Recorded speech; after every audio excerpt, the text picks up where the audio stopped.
You're listening to The Flames of Fever, recalling how I met Brighid, here on Blind Robert Brown, hospitality, insight, and inspiration from a Brigidine perspective.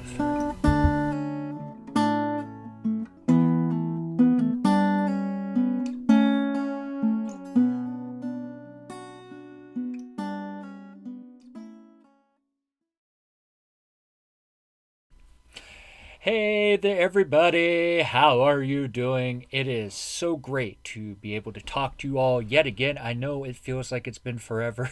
And I also know that is a terrible habit that I've caught myself in these past few years.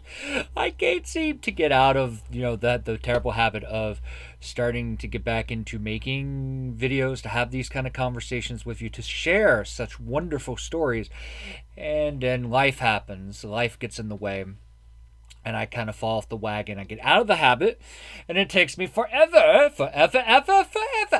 to get back into the groove, if you will, to get back here on the microphone and share my heart, share my spirit, share what drives me and makes me passionate about life, creativity, stories. So I do hope that everyone is doing extremely well. I know the last time that I talked with all you, I did a tag video several months ago. I want to say like back in October, back in November, something like that. I know it was most definitely before Thanksgiving. And I'm sorry that kind of just kind of fell out of communication, kind of fell off the face of the earth to some extent. These past several months have been kind of crazy for me. I know I've been saying that awful lot the past few years, but that's life. What are you going to do? I got really sick on Thanksgiving, and a lot of stuff got super busy between then and now. Working a lot more than what I thought. Working on personal projects, trying to get a bunch of stuff up in the air. Haven't been able to do that. Been dealing with my own health issues. Been taking care of family members, physically, mentally, emotionally, spiritually, all of the above. Hell yes. So all I can really do at this point is apologize yet again and just say, hey, thank you for being patient with me. Thank you for coming back and, finding what I have to share interesting enough, rewarding enough, of some kind of value that you come back again and again to listen to what I have to say, even if it is not as often as either I or you would like for it to happen. I'm going to continue to do my best to keep trying, to keep getting better, and hopefully get back into a semi-frequent groove. I can't promise that, though, because work might still get busy, life might still get in the way, so who knows. It might take me a couple weeks or a month to get to where I want to be with a schedule, get back to recording things, or it might take me a year. Who knows? We shall see.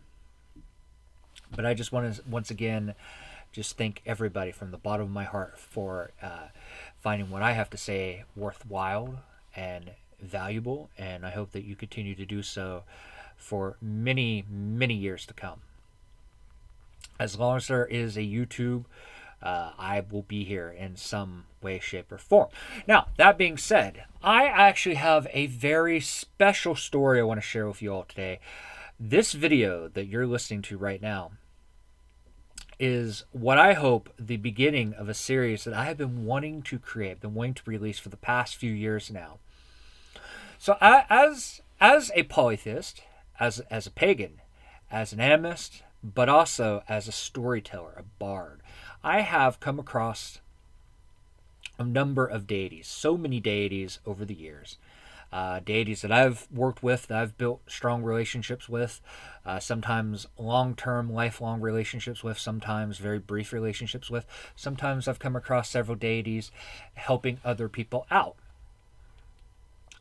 And most, if not all, of those experiences have left me with some amazing stories, life-changing stories, stories that I would love nothing more than to share. So for the past few years, I've been wanting to start a series that I have tentatively titled How I've Met My Deities, or something to that effect. I might end up changing that name somewhere down the road. I don't know. Maybe when I get around to creating a playlist for this series.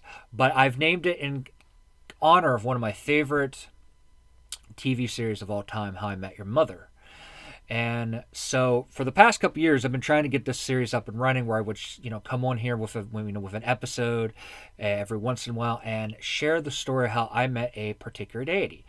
And for the past couple years, I've been doing my best to start the series out with either sharing the stories about how I met Marinol Maclear or how I met Loki. And I've always, every time that the time would come around the year, the anniversary of me meeting either of those two deities, something would get in the way, or I just wouldn't be able to record for whatever reason, and it would pass me by, and I would feel kind of shitty about it.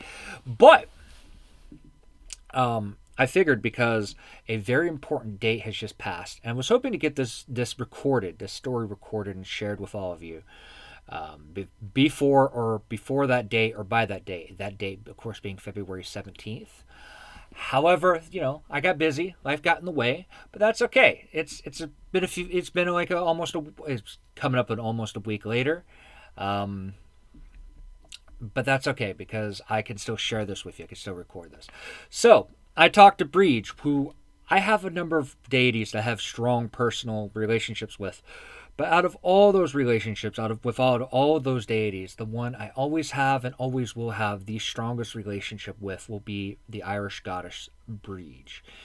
And it makes perfect sense that not only should I feel like I should do this story first, I should record and share this story first, but Brighid really wants me to record and share this story first before I dive in and attempt to record the stories of how I've met any of the other deities I have relationships with, or any of the other deities that I've come across and have interacted with and met personally. So that is what I'm going to do. I am going to share with you all now the story of how I met Brighid, the Irish goddess. Oh yeah. Let's get this party started. Let's rock.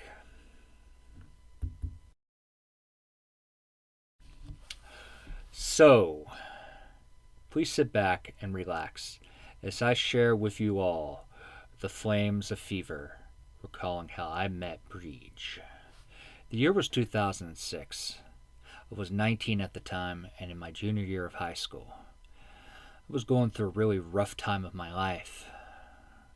You know how the old book goes, The Tale of Two Cities? It was the best of times, it was the worst of times. Yeah, I could honestly say, and that definitely described where my life was going at that point. You see, I had just transferred from Riverside High School, public high school here in Kanawha County in West Virginia, and instead had transferred to WVSB, West Virginia Schools for the Blind, which was a subset of the West Virginia Schools for the Deaf and Blind. Also here in West Virginia, though an entirely different county. I believe it was the county of New Hampshire, but I could be wrong about that. My life was transitioning, changing, metamorphosing, shapeshifting in ways that I did my best to cope, but constantly felt like I was being hammered by all sides, left in the mud, dizzy, disoriented, unsure and overwhelmed of where my life was going, what I could do to find an even keel, find my footing on the ground, if it were. You see, by that point, I already knew that I was going blind. I had been diagnosed a couple years prior. But due to all kinds of shenanigans in my personal life, as well as with the public school that I had just left, well, it took me a while to get everything in order and to switch schools so that I could finish out high school in time. I could graduate on time. So I had transferred. To my state school for the blind. It was a vastly different experience than what I was used to up to that point when it came to school of any kind. Let's fast forward a bit, shall we? You see, another major change that I was going through in my life at that time was spirituality. I was embracing paganism for the first time. And while I wasn't quite new to it, brand new at least, I have had some interactions with pagans up to that point. I have done a little bit of research here and there. Though most of my interactions, as well as most of my research up to that point in time, was very limited in scope due to lack of proper resources and lack of a broad pool of a variety of pagans practicing a broad spectrum of practices. Instead, I only had a very small number of people to interact with who more or less all practice the same thing within a certain margin. And while I personally have nothing against Wiccans, I confessed I am not the biggest fan of Wicca in of itself. I think it's still a valid practice, regardless, within reason. And so I went looking for my own practice. I kind of had an idea where I wanted to go. I had been raised for most of my childhood on stories of Native American and Irish folktales, folklore. Well, I had already done some research and tried to explore to see if the practice of Cherokee spirituality would be right for me. And, well, I had my answer by that point. The answer was no. Cherokee spirituality or Native American spirituality in general was not right for me. I was not right for it for a number of reasons. That door was forever closed on me, regardless of having members in my family who had been raised more or less in those cultures, who practice a form of that spirituality, who could guide me on the road. No, you see, the spirits of my ancestors from that parts of the family had already permanently closed that door in my face. Well, fair enough. I can respect their decision, regardless how I personally felt or thought at that point in time. So, of course, I went looking into the other direction of what I knew. And don't get me wrong, I am not of the belief that you have to practice a form of spirituality that was practiced by your ancestors, nor do I believe that ancestry is the end-all, be-all of what, amount or what can open up one's spirituality. Yes, I know that there are some spiritual practices that are of closed religions and closed cultures, and I totally respect that. It's just for me personally, knowing where I came from, and oh, good gods, that would be an experience in of itself. It would take me a decade or two to finally sort out all the nitty-gritty details and such a broad spectrum. And I say that because one's family tree, all the branches taken into consideration, is such an endless chain of lives, of spirits, of stories to tell and to share, to recount and to remember. But being as it was, I had been raised on stories of Irish folktales and folklore. I went looking for a form of Irish spirituality, and I found neo-Druidry, Druidry/neo-pagan form of Druidry. And while at this point in time, 2022, I no longer practice that form of Irish spirituality, my practice is more closely related to Reconstructionist forms of paganism and polytheism. I am still somewhat fond of Druidry and Druid organizations, as that is where I got my start. You need to remember your roots, not just the physical, biological, and blood and bone roots, but also roots of spirit, roots of storytelling, roots of experience. However, it took me a lot longer than what I originally had hoped, originally had planned to get myself immersed into any form of paganism, as I actually had people who sabotaged my attempts to learn about Celtic spirituality of any kind, let alone Irish spirituality. So it took me until 2006 to really get started. 3 years longer than what I thought it would take. I started looking in 2003, but it would take me all the way to 2006 to finally find some information. And keep in mind, the information that I had at the time, the resources that were available to me, were as limited as they were flawed. You see, at the time, the only book that I had to go by was a little book called Celtic Magic by DJ Conway. If you're listening to the story, please do not listen. Do not take stock. Do not put worth or value into that book, because I can tell you with every fiber of my being, with all confidence, that that book, Celtic Magic by DJ Conway, is a complete and absolute crock of shit of the highest caliber and quality. It is one of my lifelong goals to do a video, or to do a series of videos, where I dissect, rip apart, analyze, and share all the reasons why it is terrible as it is problematic. But what I will say is that the reason why it's terrible is because it's inaccurate in all the wrong ways. It tries to mix and match and mush everything into a pan-Celtic, blend, which doesn't work, because there is no such thing as one Celtic culture, and there's no such thing as one Celtic pantheon. Yes, there are some broad similarities between the different cultures that we know that is quote-unquote Celtic, but there are vast differences between each and every one of them. Their mythologies, if they do have mythologies of folklore, the deities, so on and so forth.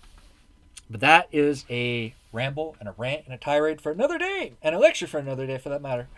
But just keep in mind that that was the resource that I had at hand, and it did not serve me well, and it took me a number of years to deprogram my thinking from the misinformation, from the absolute bog of disinformation, misinformation, of just being taken into the total wrong direction. But like I said, that's all I had at the time. And sometimes when you get started and you don't know anything about don't know anything about what you want to know, what you want to practice spiritually, magically, you can go into all kinds of wrong directions, down all kinds of wrong rabbit holes. And it takes you time and experience to get to where you actually want to go. So at the time, I had some interactions with deities, but I was trying to find out my personal deity, my quote-unquote patron deity, as it were. And I was already a bard, a poet of sorts at the time. A storyteller, a poet, a lyricist, yes, all of those things and so much more. So I went looking at certain deities that I found interesting. I focused mostly on the Tuatha De Dananna of Irish, because that was the practices I wanted to get into. I wanted to build for my own personal practice from that form of spirituality. So I went looking at deities. I went looking at Ogma. I went looking at Lu. Hell, I even went looking at the Dagda. At one point, I came across the Morgan, which that's going to be a fun story to tell at some point. Don't know when. Just be patient and wait for it somewhere down the road.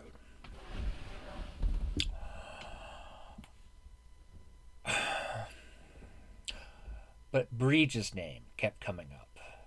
And don't get me wrong, she seemed cool from what little I was able to read at that point. But I just wasn't interested. I just wasn't interested in her at the time. And it's so shameful of me to say now, because, you know, this year marks, what, 16 years? Give or take? Yeah, 16 years that I've been a devotee of hers, among other things. And her and I have gotten over that fact. That I was ashamed, or I am ashamed of the fact that back then I wasn't interested in her, because, well, I thought she was cool. I didn't think she was cool enough. Oh my God, was I wrong. I was dead wrong. I kept trying to bark up the wrong tree, as it were. I tried to reach out to Lu, reach out to Ogma, to Dagda, to a number of deities, Angus Mac Og. And at the time, none of them would give me the time of day. And I was so disappointed, to the at one point even depressed to some extent, that, oh, will I ever find my deity? Like, what's going on here? Why are all these deities rejecting me? Is there something wrong with me? Am I not good enough? And those are funny thoughts looking back on it all, because at this point in my life and in my practice, I do have a good relationship with the Dagda. Well, to some extent, but more so, I have a good relationship with Ogma. With a number of Irish deities besides Brighid, such as Manon Maclear, as such the Morgna, all three of them, and a number of other deities. But at the time, I just wasn't really interested in connecting with, learning more about, let alone getting to know Breach. I didn't think that she would end up being my deity. And that's one of the lessons that we all have to learn when we're looking for a deity to build a relationship with, to create a rapport with, to have on your side, to initiate that sort of patron relationship that you hear talked about so much in witchcraft and paganism of any kind, form, and sort. In February, the week of February 17th, 2006, I was part of my school's music group, and every year there's this tradition where everyone would get together and go on a 6 or 7 hour bus ride to the city of Charleston, which is not far where I live, where I have lived for most of my life, where I currently live now, to see the Capitol, to put on a performance for the representatives there and other politicians, and other people, in power, so that they know that investing in the music program, but not just the music program of West Virginia Schools for the Blind, but just West Virginia Schools for the Blind in general, was a great idea. That they were investing in the future, the bright futures of children and students. I unfortunately couldn't go, which drove my teacher nuts. And the reason why I couldn't go, because for the first and so far the only time in my life, I came sick with a fever.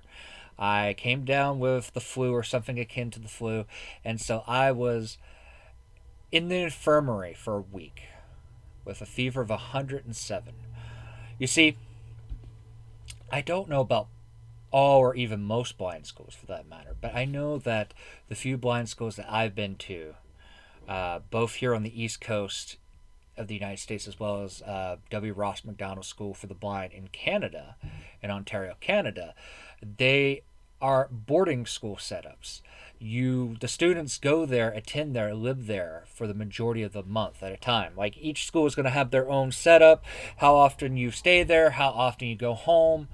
For us, it was roughly a month, usually about 3 weeks or so. And of course, it was in stone winter, and there was a nasty snowstorm, building up. But I caught sick with either the flu or something akin to the flu, and I had a fever of 107. The nurses in the infirmary, the doctor in the infirmary, excuse me, were so concerned, so worried that I was going to die. Unfortunately, a small blizzard hit, and there was no way that they could get me to a hospital, so the best they could do was fill me to the gills with all kinds of antibiotics and painkillers and, all kinds of medicine that they think would help, and just let me, rest. I would eat what little food I could stomach, mostly toast. I don't remember much about that week. I don't remember much of it at all. I remember that I was in agony, and the only thing that kept me sane from the weakness, barely able to breathe, the heat burning me from the inside out. I felt like someone was roasting me, barbecuing, boiling me from bone and blood and flesh and sinew. The only thing that kept me sane at all was they had left me with a radio. And the radio tuned into this amazing classic rock station. So the songs of Dream On by Aerosmith, and Jukebox Hero from Foreigner, and Bed of Roses from Bon Jovi, and so many other songs. Welcome to the Jungle. Um, Don't Stop Now. Iron Man. So many songs for so many beloved artists. I've always been a fan of rock and roll and metal. But my first love will always be classic rock and metal. Everything from the 60s to the 80s. I think it's because I grew up in a household where the next youngest member, or the one that was closest to my age, was already in their 20s by the time I was a teenager. In fact, he was a teenager when I was born. So, yeah, go figure.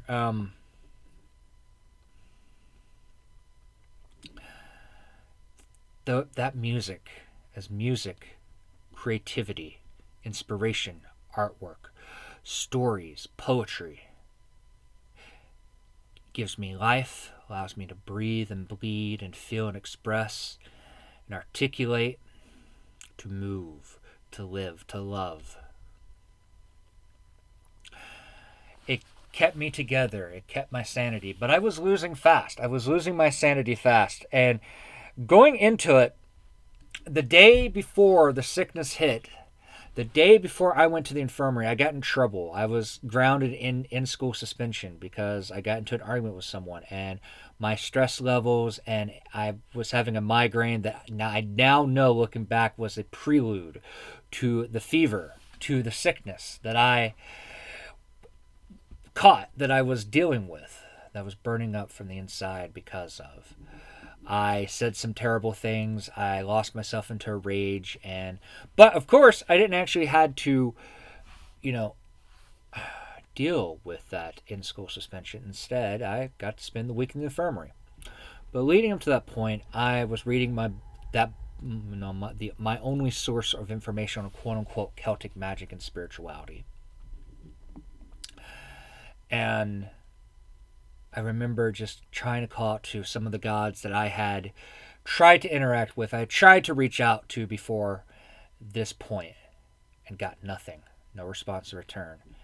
And desperate, by Thursday, by Thursday evening, I felt like I wasn't going to survive. Even the doctor and the nurses were concerned I wasn't going to make it the next day. My breathing problems was getting worse. They thought that my fever was starting to spike up a little bit more.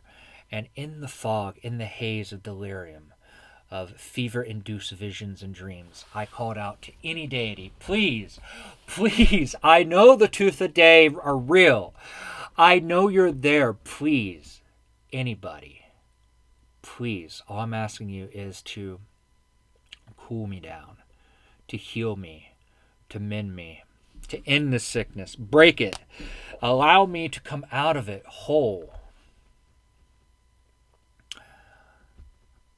And then I went under into another fever dream, another delusion, another delirium filled moment after another, again and again and again. I felt like I was drowning, falling into the endless depths of sickness. I felt like I was in the depths of the ocean, thrashing about, calling out for a lifeline. Anyone, someone, please, good gods, help me. And then I saw her. I saw a woman dressed in white and green with this lovely cloak about her and this beautiful old-time dress. Her hair somewhere between strawberry blonde and scarlet red, with a cross in one hand. Some kind of cross, not like a straightforward Christian cross or even a Celtic cross for that matter, but a cross I've never seen before up until that point. Reached out to me, plucked me out of the waters of my fever-induced delirium, and stroked my hair and said, "It's okay. You're going to be okay. You're going to be all right. I got you. Just breathe. Breathe with me. Stay alive. I got you." And all I remember at that moment is just being consumed with white hot heat. I burned, I ached, I would not be surprised if I screamed at that moment at the top of my lungs. I vaguely remember someone trying to press down on me. I don't know if it was her, if it was this goddess, or an angel, or a demon. Although I highly doubt it was an angel or demon, as my experiences had led me not to trust just about anyone from Christianity or related religions up at that point. Maybe it was the nurses. I don't know. And to be perfectly honest, I don't care. The next time I came to, it was the early morning on Friday the 17th. Oh my God, I felt so sore. My every fiber and muscle and bone of my body ached. I still felt groggy and confused, muddled and befuddled. As the nurses checked on me, I could breathe. I couldn't breathe well, but I could breathe. I still had a nasty cough, but they checked my temperature, and I no longer had a fever. I was in the clear. I was still weak. They brought me a more fulfilling breakfast than the meager toast and other such items I had for the majority of that week. They told me I had to lay there for a couple hours, and if I felt better, then I could sit up. And then if I was good, if I was strong enough to walk on my own, by lunchtime I could leave. I could rejoin the population of my school. And as a reward, since I was conscious and no longer delirious, they would bring in a TV set and let me watch TV. And I'm like, okay, that's cool. I like me some TV from time to time. They brought in the TV channel, and I'm just thinking, I don't know who that being was. I don't know if she was a fairy or a goddess, or I imagine she's a goddess because I called out to any god, any deity. I would find her. I would seek her out. I would use the clues, the meager clues, like breadcrumbs, to find my way to her, to devote myself to her in thanks for caring, for healing me, for allowing me to live. And as I'm thinking all these thoughts, wondering why, besides me asking, why did this goddess save me? Why am I so special? What purpose? And as I'm thinking these thoughts and so many other thoughts, having so many other feelings about the whole situation, they roll the TV monitor in and they turn on the TV to the Sci-Fi channel, and the show that is on is this little show called Roar. Now, for anyone listening to this story who has never heard of Roar, it's one of those sci-fi original shows that only has one season, and it stars the amazing actor Heath Ledger. May he rest wherever he may be on the other side.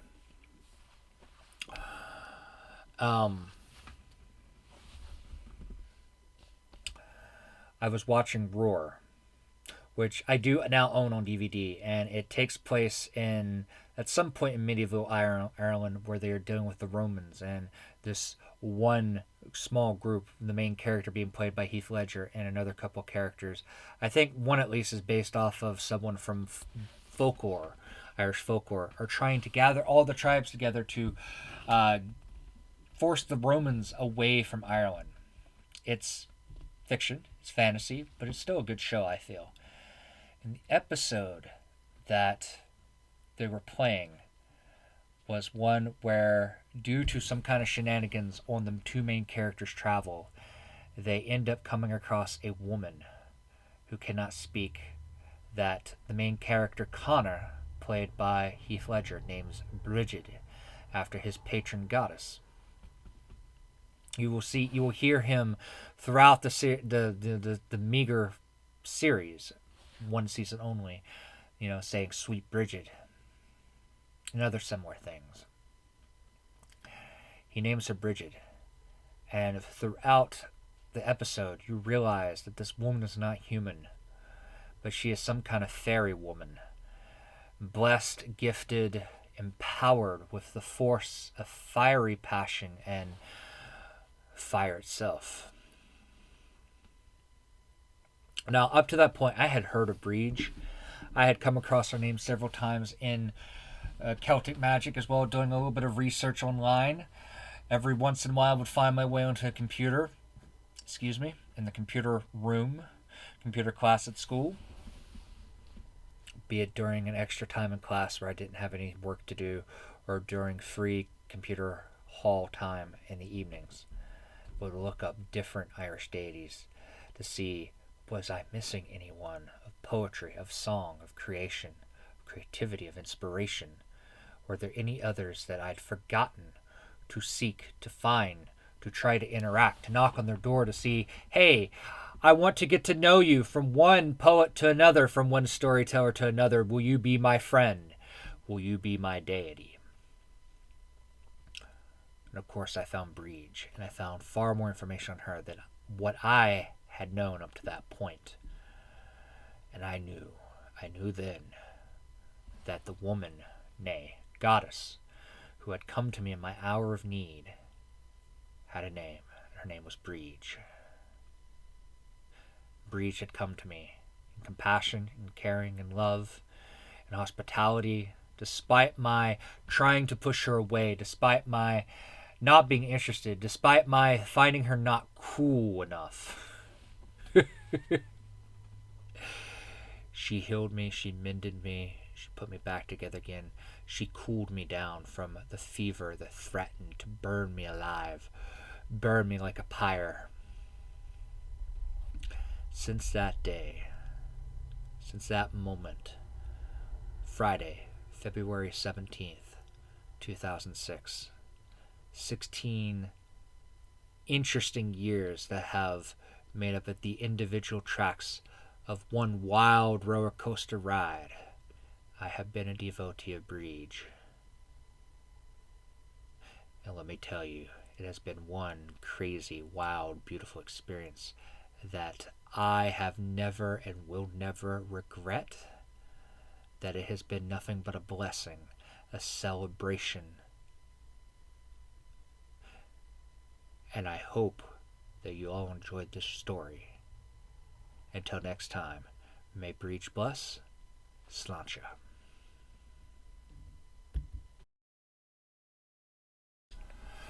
And that, my friends and listeners, is the end of my story. I hope you enjoyed listening to it.